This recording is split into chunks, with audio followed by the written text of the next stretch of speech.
Bab 1317 Bibi. Sander Ye berdiri di sana tanpa ekspresi, dengan kedua tangannya terkepal erat. Fakta bahwa Fasafan melihatnya melintasi ruang dan waktu berarti bahwa dia tahu pada saat itu bahwa dia tidak mati. Mungkinkah dia dapat melihat lebih jauh? Masa depan.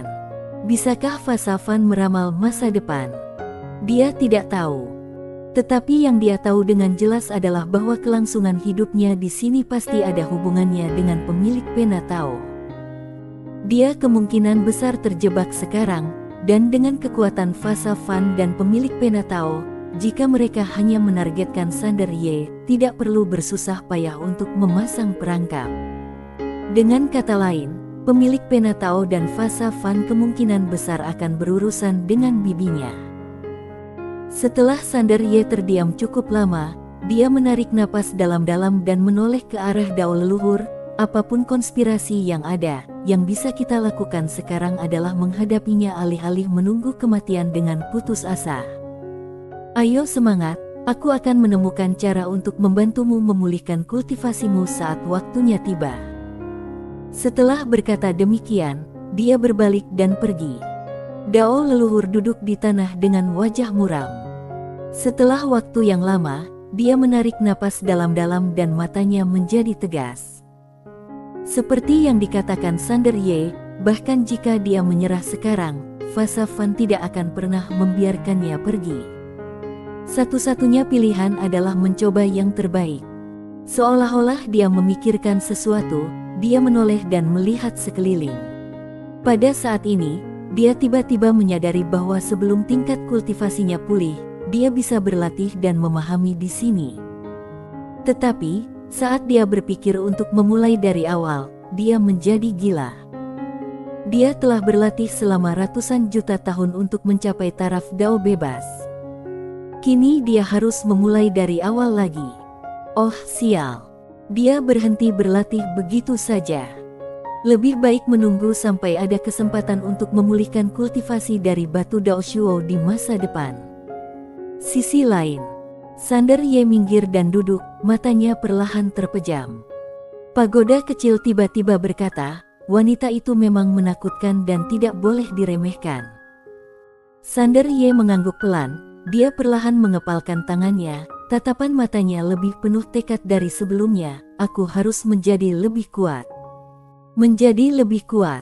Sebelumnya, dia belum pernah bertemu lawan selevel ini, bahkan lawan yang sedang berkembang. Bakat dan IQ lawannya adalah yang terbaik di dunia. Rasa urgensi.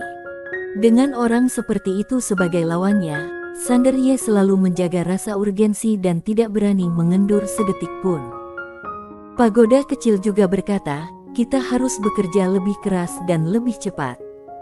Wanita itu pasti tidak akan memberi kita terlalu banyak waktu. Sander Ye mengangguk, dia menarik kembali pikirannya dan mulai merasakan segel jalan jahat yang ditinggalkan Fasafan di antara alisnya. Awalnya, dia mencoba menggunakan pikiran jahatnya untuk menghubungi segel jalan jahat tersebut, tetapi dia tidak menyangka akan berhasil. Hal ini juga membuatnya menemukan arah baru. Berdamailah dengan pikiran jahat. Tidak ada seorang pun yang sempurna. Siapa yang tidak punya pikiran jahat? Tentu saja, pikiran-pikiran jahat ini bisa besar atau kecil, dan setiap orang memiliki sisi gelap di dalam hatinya. Tetapi, seringkali, karena penindasan hukum dan moral seseorang, sisi gelap ini disembunyikan dengan sangat baik oleh setiap orang. Tapi itu memang ada. Banyak orang sering menghindari sisi gelap hatinya. Tentu saja, mengetahui sisi gelap diri sendiri tidak berarti menyerah padanya.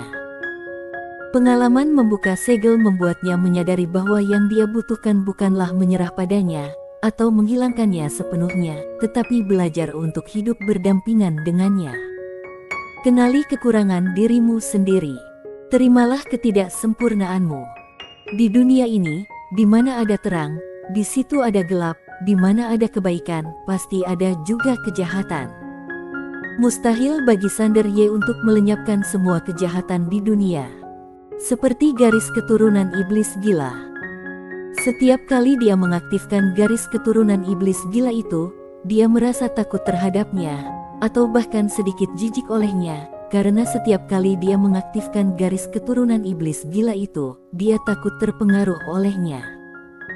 Justru karena itulah, dari awal sampai sekarang, garis keturunan iblis gila dan dirinya tidak pernah benar-benar sehati. Bukan hanya dia, faktanya bahkan ayahnya dan garis keturunan iblis gila tidak pernah benar-benar bersatu. Hanya Master Pedang berbaju biru yang benar-benar menyatu dengan garis keturunan iblis gila, karena hanya dia yang tidak pernah malu dengan kejahatannya sendiri. Bunuh jika kamu pantas dibunuh. Lakukan saja. Benar-benar tidak peduli dengan hidup dan mati, lawan saja jika tidak setuju. Sekarang ini, sang Master Pedang berbaju biru bersikap sangat santai di hadapan orang luar, sebab di dunia ini tidak ada seorang pun yang mampu membuatnya marah. Sander Ye perlahan-lahan merentangkan kedua telapak tangannya, dan garis keturunan iblis gila mulai mengalir di sekujur tubuhnya. Saat dia berada di alam makam langit, dia ingin mencoba berdamai dengan kejahatannya, tetapi waktu tidak mengizinkannya, jadi dia harus menyerah. Sekarang, dia akan mencobanya. Garis keturunan iblis gila dan garis keturunan fana adalah dua kartu truf terkuat di antara sekian banyak kartu trufnya, dan keduanya juga merupakan kartu truf tanpa batas atas. Tetapi kini, dia sama sekali belum mengeluarkan kekuatan kedua garis keturunan ini. Dia ingin menggali. Kali ini, dia tidak lagi menggunakan pikiran normal untuk menghubungi garis keturunan iblis gila, melainkan pikiran jahat. Dalam sekejap, garis keturunan iblis gila di tubuhnya mulai mendidih, dan ruang di sekitarnya mulai berubah menjadi merah darah sedikit demi sedikit. Tubuh Sander Ye mulai sedikit gemetar. Pada saat ini, dia hanya merasakan kengerian garis keturunan iblis gila. Kekuatan garis keturunan iblis gila ini tidak terbatas dan tidak memiliki batas atas. Kekuatan ini juga memengaruhi pikiran.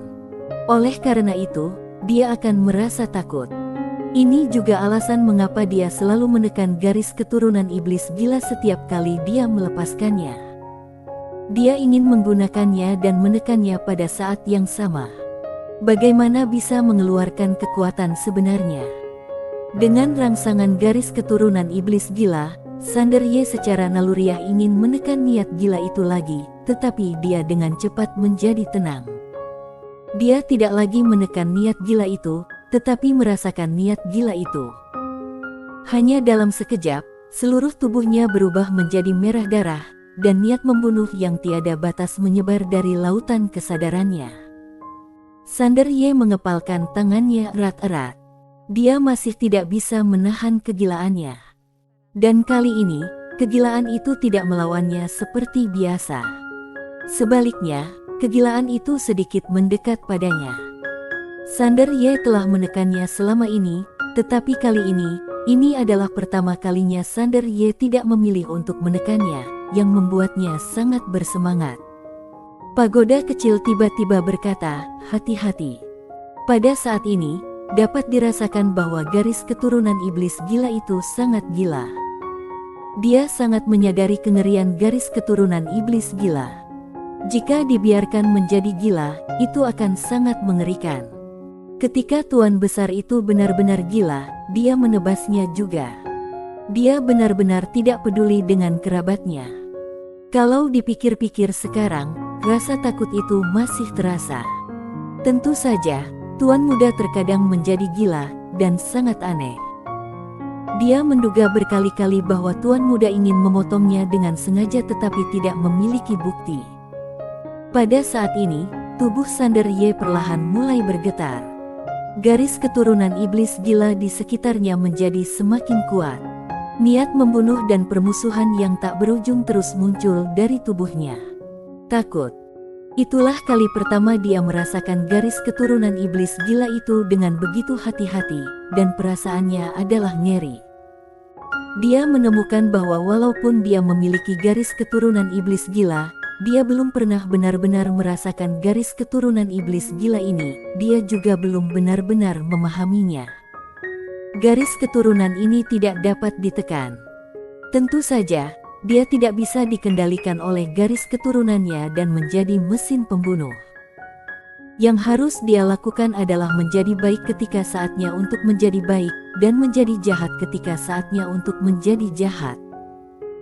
Sander Ye mulai perlahan-lahan bersentuhan dengan garis keturunan iblis gila, dan karena dia tidak lagi menekan dan melawan garis keturunan iblis gila seperti sebelumnya, kali ini garis keturunan iblis gila itu sangat bersahabat dengannya dan tidak secara aktif mengikis seluruh kewarasannya.